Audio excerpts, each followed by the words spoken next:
esses próximos 4 domingos. Pesado, hein? Os próximos 4 domingos, pesado para vocês, muito mais para mim.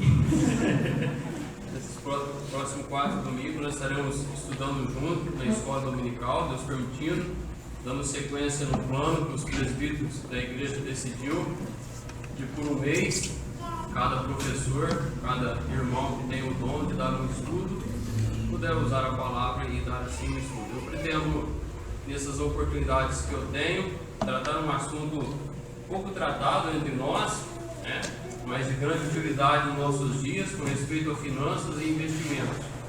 Eu não sou matemático, eu nunca trabalhei no banco, né, não sou financeiro, mas eu tenho estudado bastante com respeito a isso. E existe uma apostila no site, até o nome do site é interessante, ganancia.com.br. Eu nesses domingos pretendo seguir mais ou menos esse plano de estudo que tem esses irmãos sérios, tem esse site com o sentido de ajudar os cristãos a manter uma vida financeira equilibrada, pensando no reino celestial, pensando onde está investindo o seu dinheiro, o que está fazendo com o seu dinheiro, a maneira que tem lidado com as suas finanças pessoais, a maneira que tem lidado com o dinheiro. Eu tenho aprendido bastante. Eu quero, sendo a permissão do Senhor, estudarmos juntos durante esses 4 domingos esse assunto. Se alguns irmãos interessar, lá no site ganancia.com.br tem a apostila, você pode baixar lá, é de graça. Você não vai estar pirateando nada, né, igual nós aprendemos ontem. Está lá à disposição para cada pessoa que quiser baixar uma apostila. Se você não tem como fazer isso e interessa por uma, pode falar comigo. É 50 páginas, está aí mais ou menos 5, 6 reais, mais a encadernação vai R$9. Você vai estar investindo numa apostila. Se você quiser, fique à vontade, não estou falando que isso vai ser obrigatório.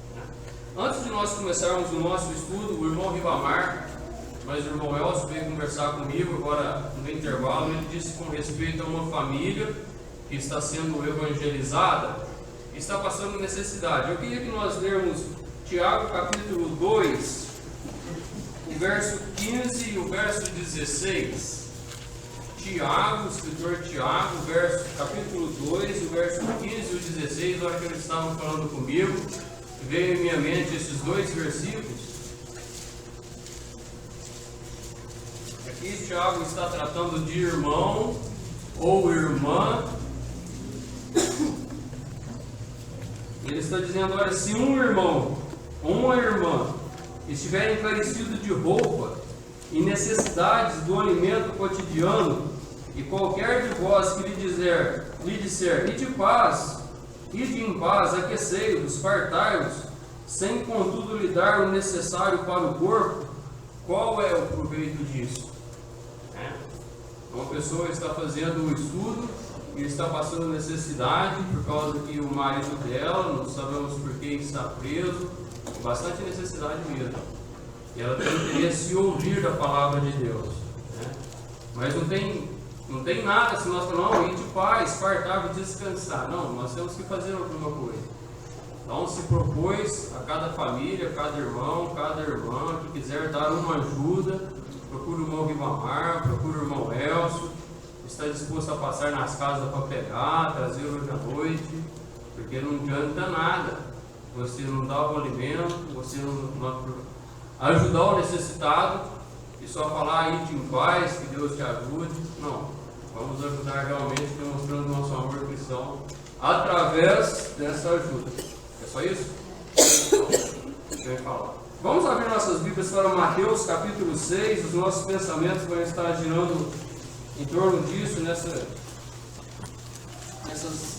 4 escolas. Mateus capítulo 6, o verso 19 ao verso 24.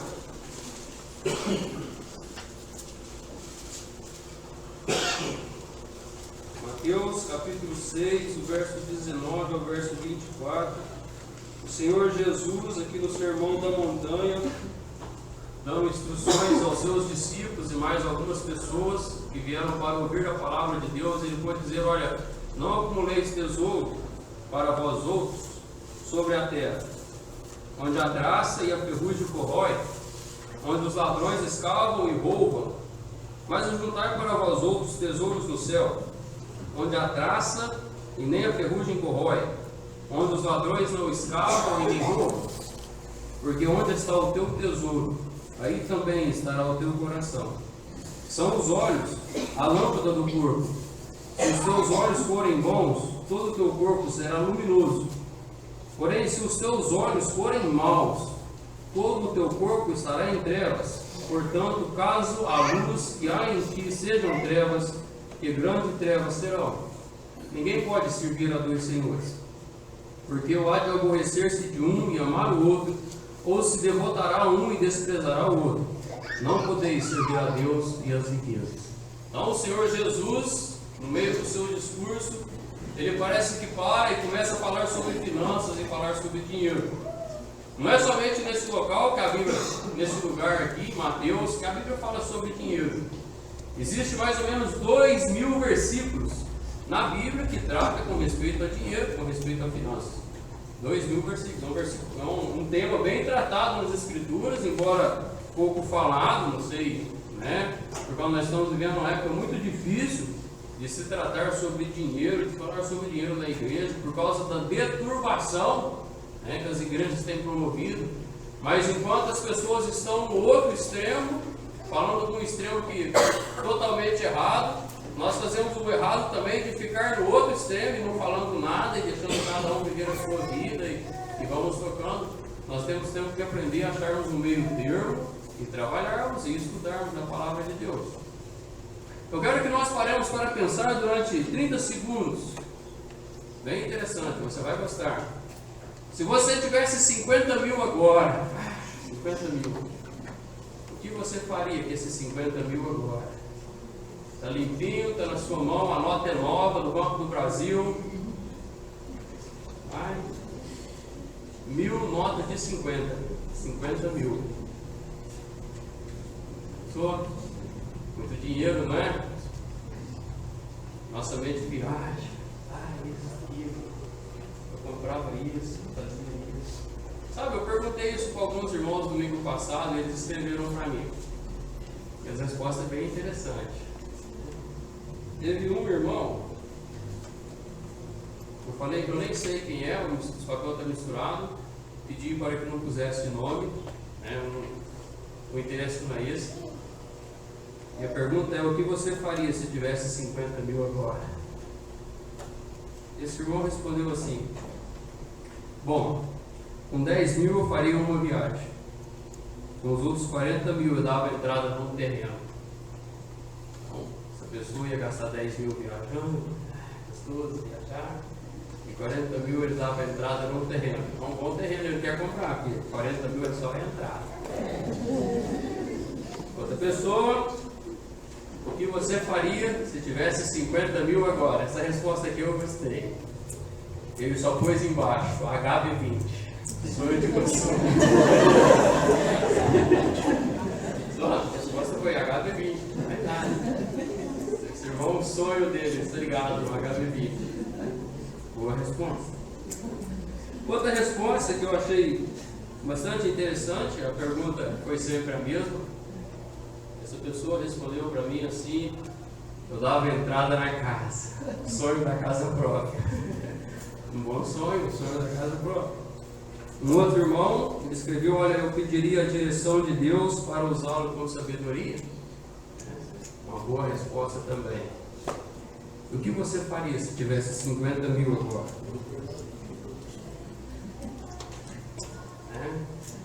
Pense no seu coração, lembre-se das respostas que foi respondido. O que eu faria com 50 mil? O Senhor Jesus fez aquelas pessoas naquele dia pensar nisso. O que você vai fazer com os seus tesouros? O Senhor Jesus olhou para aquelas pessoas e disse: olha, vocês têm duas maneiras de aplicar o seu tesouro. Vocês têm duas maneiras de aplicar os seus 50 mil. Ou você vai aplicar ele sobre a terra, os ladrões vão poder te roubar, a ferrugem vai acabar com isso se você comprar um carro, principalmente, né? Se você comprar esse HB20, daqui 20 anos ele já não vale esses 50 mil que você deu nele, a ferrugem acabou com ele. Ou você pode aplicar esses 50 mil no céu. O Senhor Jesus estava mostrando para aquelas pessoas que havia duas maneiras de aplicar os 50 mil. Existem duas maneiras. E sabe o que está sendo mostrado aqui? A expectativa de vida. Expectativa de vida. Segundo o IBGE, a expectativa de vida no Brasil é 78 anos. 78 anos. Uma pessoa, quando vai se aposentar com 65 anos, faz-se uma conta, pensando que com 78 anos ele morre. Vai fazer essa conta. Você já não fez. Né? O INSS faz uma conta, eles têm os cálculos dele, vê o tanto que você já pagou de NPS. Olha, nós temos que pagar a aposentadoria para esse homem aqui 13 anos, para essa mulher 13 anos. Então, faz um cálculo e acha o valor da sua aposentadoria, calculando que você vai morrer com 78 anos. Agora eu faço uma pergunta. Eu tenho 34 e 9 meses, mais ou menos. Eu vou arredondar isso para 35. Segundo o IBGE, eu estou na metade da vida. Metade da vida. Metade da vida. Segundo o IBGE, eu tenho um pouco mais de 35 anos para viver. E onde estão os meus tesouros? Onde eu tenho aplicado os meus tesouros? O que você tem feito? Agora você faz essa conta sua. Onde você tem colocado os seus tesouros? O irmão que escreveu essa apostila, Marcos Fink, no outro tratado dele, ele podia dizer: olha, a morte pega todo mundo. Pega mesmo. Todo mundo um dia vai morrer. Se Cristo não voltar, e esse é meu desejo, meu anseio para agora, se Cristo não voltar, a morte vai pegar todo mundo. E se a morte te pegasse hoje? Essa semana eu falei isso num devocional.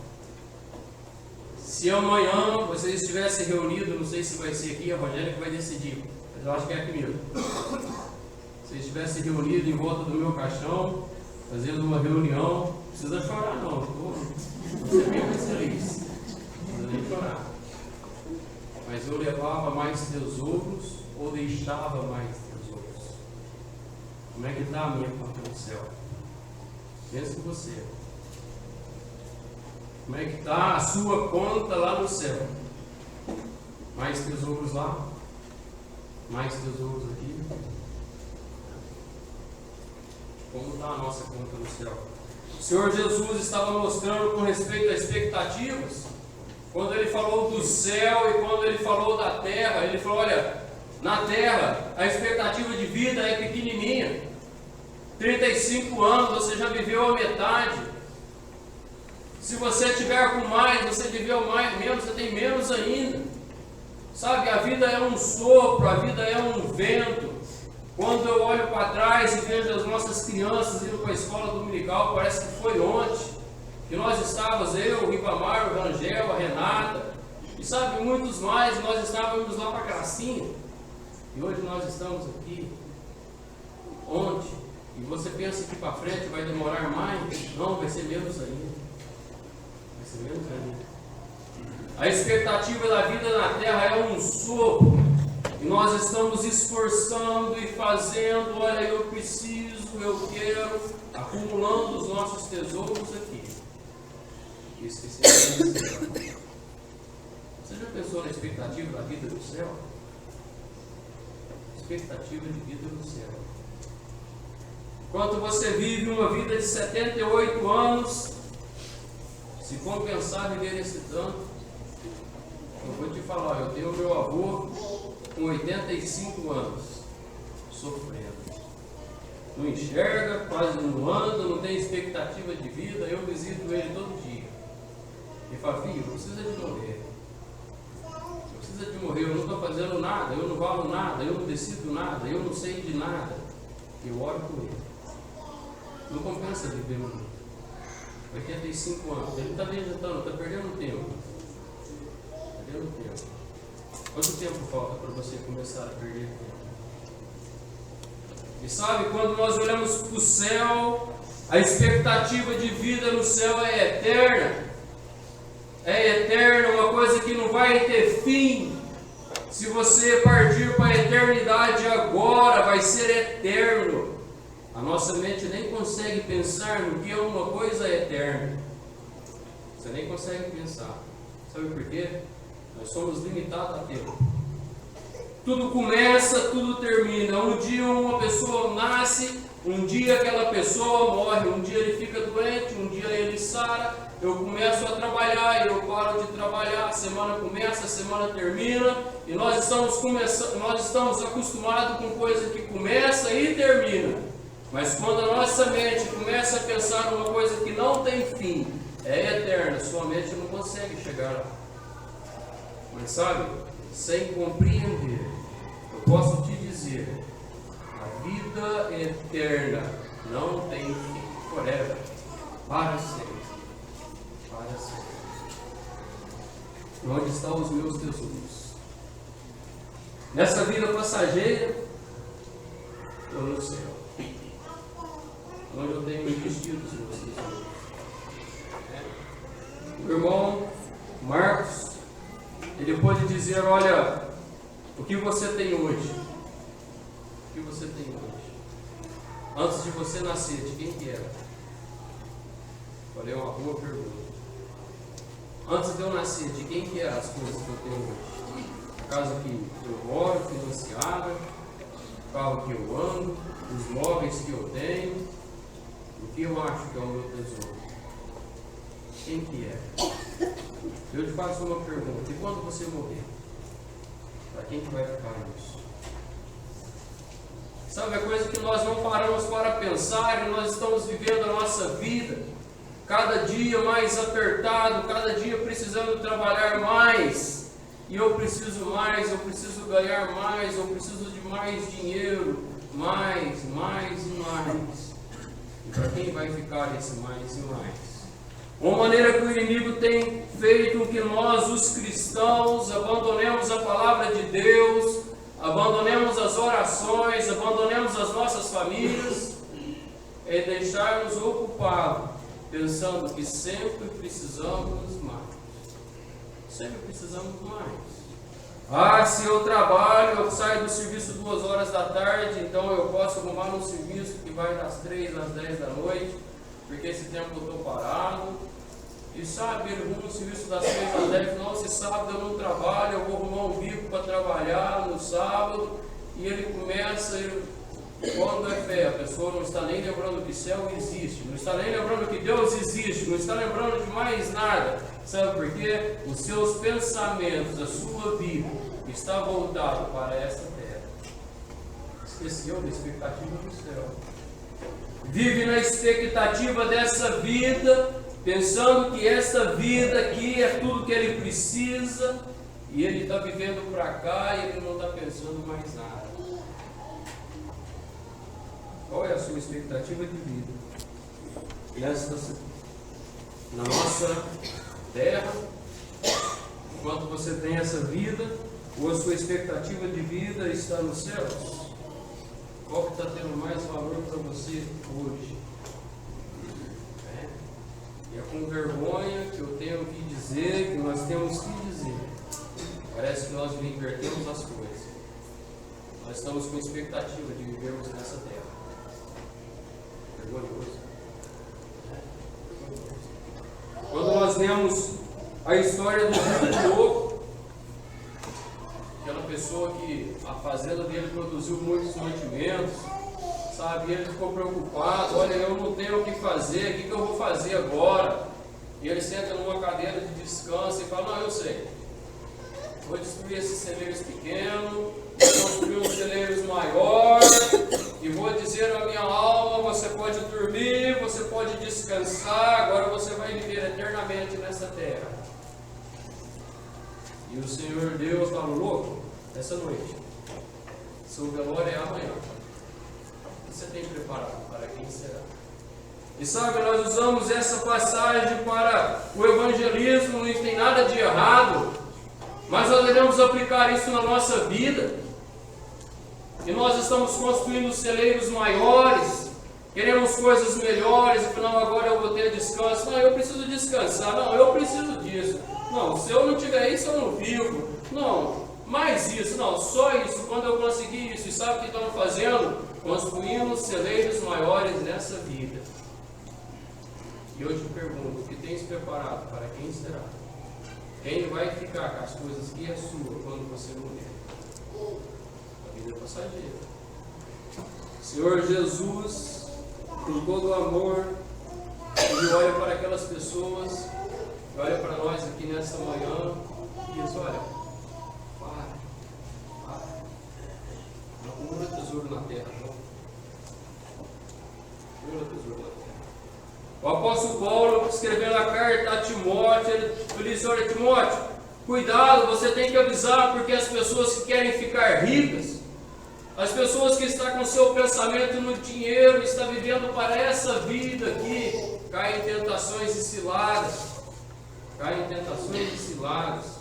E sabe quantas vezes nós somos pobres, mas nós não fazemos as coisas porque nós não temos o dinheiro. O nosso pensamento está lá, errado também.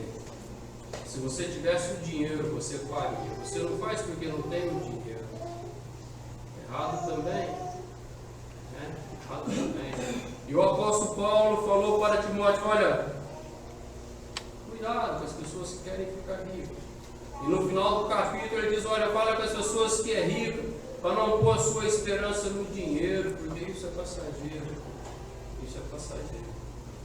Irmãos, o que eu tenho feito com o meu dinheiro? Qual é a sua expectativa? Qual é a sua expectativa? Não existe nada errado em ter dinheiro. Não existe nada errado em ser rico. Nada errado. Mas existem muitas coisas erradas quando o nosso pensamento está voltado para essa terra. O Senhor Jesus, ele acaba essa parte do sermão falando: olha, vocês não conseguem servir a dois senhores. Você não consegue. Ou você vai buscar com o seu coração, a sua força, o seu entendimento, o seu intento em buscar dinheiro, em querer mais, em fazer mais. Ou você vai pôr o seu coração, o seu intento, a sua força nas coisas de Deus, em salvar mais pessoas, em visitar mais irmãos, em trabalhar para a causa do Mestre. O Senhor Jesus, que conhece os corações, conhece nós individualmente, Ele diz: engano seu, você não consegue servir os dois. Porque você vai amar um, ou você vai aborrecer o outro. Você não consegue os dois. Do fundo do meu coração e do fundo do seu coração, pergunta para você mesmo: a quem você tem servido mais? A semana tem 7 dias. 7 dias? 7 dias de 24 horas. Pelo menos durante 5 ou 6 dias você trabalha 8 horas por dia. E você não trabalha para Deus, não. Trabalha com o seu patrão.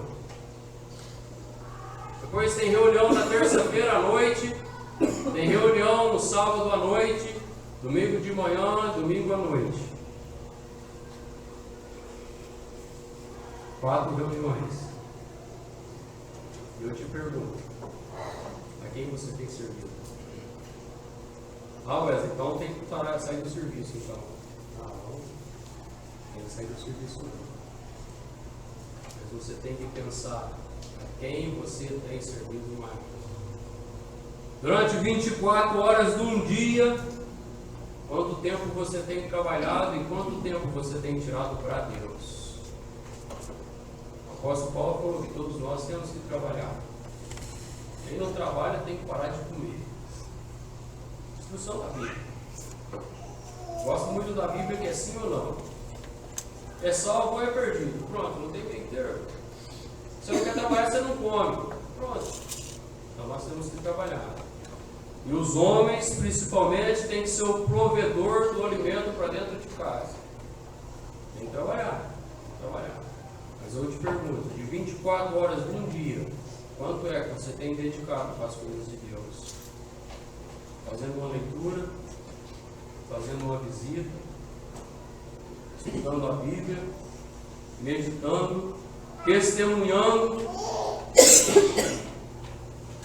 Quem é que você tem servido mais? Existe escola bíblica. Escola bíblica, Samuel. E tem mais ou menos 5 irmãos que não gostam nem que apareça o nome, que organiza a escola bíblica e banca a escola bíblica. Muitos irmãos já vêm falar com nós que estudar a Bíblia um dia inteiro é bobeira. É pessoa do mundo não, irmãos. Não acredito que vocês conseguem ficar o dia inteiro estudando a Bíblia. Não é pessoa do mundo não. Irmãos em Cristo. Eu pergunto para você, onde está o coração desse irmão?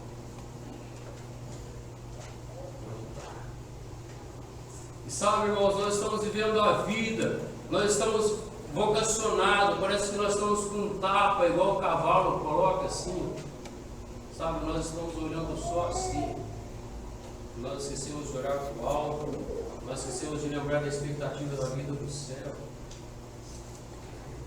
O apóstolo Paulo estava dizendo, olha, escrevendo a carta aos Coríntios, ele falando com respeito à expectativa de vida. Ele fala, se nós esperarmos no Senhor Jesus somente nessa vida aqui, nós somos os mais miseráveis. Nós somos os mais miseráveis.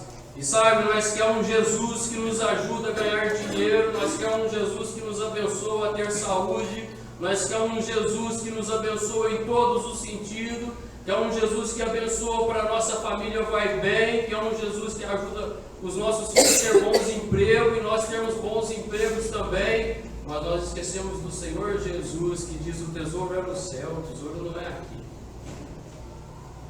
A expectativa de vida. O apóstolo Paulo fala que se nós esperarmos no Senhor Jesus só nessa vida, nós somos os mais miseráveis.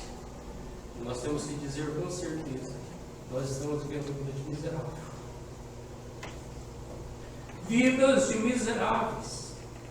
Porque o nosso pensamento esquece de Cristo, esquece da glória, esquece do céu, vivendo nesse mundo.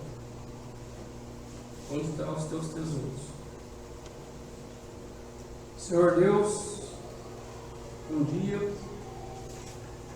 em tempos passados, Ele olhou para esse mundo e viu todo mundo perdido. Criou Adão pecou, revoltou-se contra ele, rebelou-se. Adão decidiu fazer a coisa que é errado por suas próprias mãos. Ele desobedeceu a Deus. Senhor Deus viu a humanidade perdida. Um Deus que, tal como nós somos limitados, Ele é ilimitado. Ele é ilimitado. Ele conseguiu olhar as multidões e as gerações, desde Adão que Ele formou, até o último neném que vai nascer no milênio. Tem nem noção quantas pessoas é. Mas Ele pôde dizer, olha, não existe nenhum bom. Nenhum. Ele se propôs a enviar o seu tesouro do céu. Já parou para pensar nisso? Deus deu o seu tesouro, aquilo que tinha mais valor nos céus. Mandou para essa terra para salvar aquilo que não tinha valor. Não tinha valor. Um homem rebelde. Um homem que está disposto a fazer coisas erradas. Um homem que, se não tiver com o pensamento em Deus, ele só vai para o lado errado, faz coisa errada e cada dia é pior. Deus está falando, olha, eu vou dar o meu tesouro para esses homens. O meu tesouro. E Deus deu. O Senhor Jesus. Esse foi o maior acontecimento, o mais importante acontecimento que existiu nesse mundo. Isso foi um acontecimento espetacular que marcou a história secular. Marcou a história. Nós vivemos no nosso calendário 2014 depois de Cristo, com um marco na história. O marco é que Deus deu o seu tesouro. Deus deu o seu tesouro. E sabe, isso aí fez diferença e faz diferença na vida de muitas pessoas. E eu lhe pergunto, o que você tem feito com o tesouro que Deus te deu? Deus te deu um tesouro. Deus te deu a salvação, é um tesouro. Deus te deu uma família, é um tesouro. Deus te deu uns filhos, é um tesouro. Deus te deu uma igreja para você reunir, é um tesouro. E o que você tem feito com o tesouro? Em agradecimento a Deus pelo tesouro que Ele te deu. Deus fez tudo. Deus fez tudo. Ele deu o seu maior tesouro a seu favor. E o que você tem feito? O que você tem feito com o tesouro que Deus te deu? Qual é a sua expectativa de vida? Irmãos, a minha oração e o meu desejo para mim, por minha família, pela nossa igreja, pelos irmãos, é que nós mudemos a nossa expectativa. Mudar a nossa expectativa. Tirarmos os olhos dessa terra, tirarmos os olhos desses tesouros e olharmos para o céu. Tesouros celestiais, onde a traça não vai correr, onde o ladrão não vai roubar. Tesouros celestiais. Tesouros celestiais. Não existe nada de errado em trabalhar, em ganhar dinheiro, em fazer. Mas sabe, o Senhor Jesus, depois Ele disse: onde está o teu tesouro, estará o teu coração. E o Senhor Jesus, quando Ele falou de coração, Ele não quis, em hipótese alguma, falar do nosso órgão bombeador de sangue. Não. Falando dos nossos pensamentos. Falando dos nossos pensamentos. Onde estiver o seu pensamento, aí estará o teu tesouro. Onde está o teu pensamento? Com que expectativa você levantou da sua cama hoje? Com que expectativa você vai levantar da sua cama amanhã, segunda-feira? Talvez você vai levantar e falar: vou trabalhar mais um dia, eu preciso ganhar dinheiro, eu preciso fazer isso, eu preciso fazer aquilo, minha família está precisando, e você tem N coisas para fazer e já faz uma agenda. Pensamentos aqui da terra. Mas você pode levantar de manhã e colocar o pensamento em Deus. Espero que Cristo volte hoje.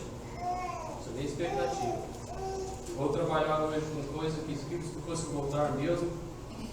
Se puder, eu já vou evangelizar o meu vizinho do lado aqui, já vou falar do evangelho com ele. Leva uns folhetos no bolso, já distribui os seus folhetos. Você vai estar vivendo uma vida com a expectativa do céu.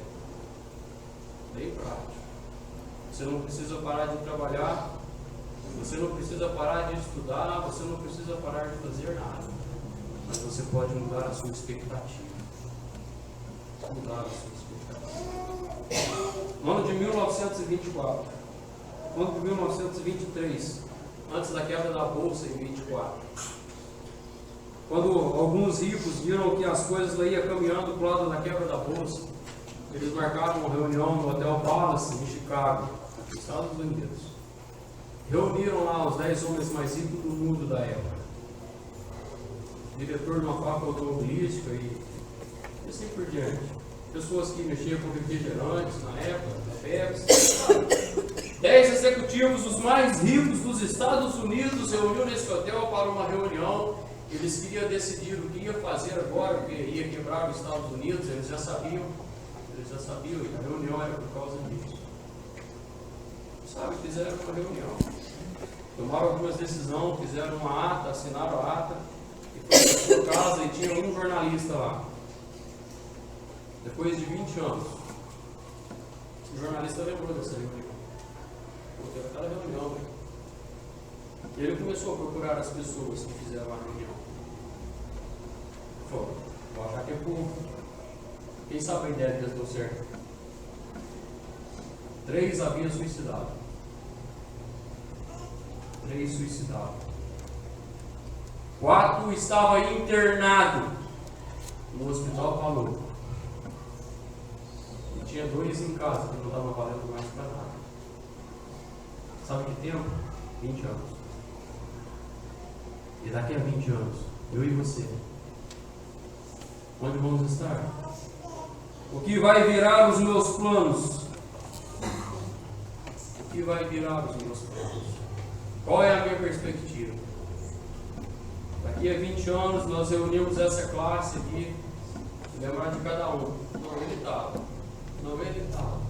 Ele estava. E vamos procurar. Como você acha que você vai estar? Internado? Doido? Podendo olhar para o lado e dizer, olha, essas pessoas que estão aqui comigo foram evangelizadas. Poder pensar no seu serviço e dizer aquelas pessoas que trabalhavam junto comigo, eu falei do Evangelho para elas todas. A classe onde você estuda, poder dizer, olha, aquele ano eu evangelizei todas as pessoas, distribuí um folheto para cada um. Onde você vai estar daqui 20 anos? Qual é a sua perspectiva? Deus permitindo, domingo que vem nós vamos estudar sobre prioridades. Estudaremos sobre perspectivas de vida, como nós estudamos hoje, no céu ou na terra. Nós vamos estudar sobre prioridades, qual é a minha prioridade, o que eu tenho colocado em primeiro lugar. Depois vamos estudar sobre mordomia, o Senhor Jesus fala, se o teu olho for bom, todo o teu corpo vai ser bom. Como é que eu tenho feito, como é que eu tenho vivido mordomia cristã? E vamos terminar, Deus permitindo, falando de alguns exemplos de irmãos, pessoas sérias, que viveram na expectativa do céu. Existe, é possível, não é impossível. Deus abençoe cada um de nós. Se até hoje você não tem vivido com a perspectiva do céu, comece a viver. Dá tempo. Se até hoje você achar que você tem mais tesouros na terra do que no céu, mude seus investimentos. Mude seus investimentos. Mude seus investimentos. Se você achar que não existe nada na terra que é seu, louvado seja Deus.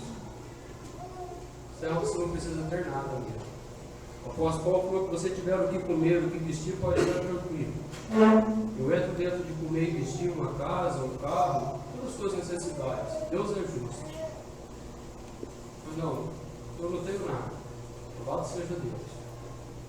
Mas, irmãos, que nós não tenhamos nada nessa terra, mas que sejamos ricos no céu. Amém.